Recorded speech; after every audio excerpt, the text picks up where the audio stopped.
Bajo el nombre Las María Cocinillas nos encontramos con un blog de cocina, viaje y estilo de vida, que busca ser singular y original en cada una de sus propuestas. Tere ha sido su creadora poco antes del 2010. Su pasión por la cocina nació en casa de la mano de su hermana, aquel día que querían merendar y se lanzaron a la aventura culinaria.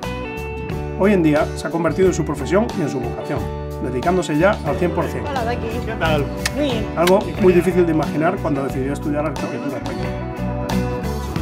Siguiendo esa esencia tan suya, hoy en Mira Quién Cocina hemos invitado a Tere hasta Santiago para que conozca la ternera gallega de primera mano. Y vamos a darle un toque mediterráneo, guisándola con ciruelas negras y con canela. A ver qué le parece.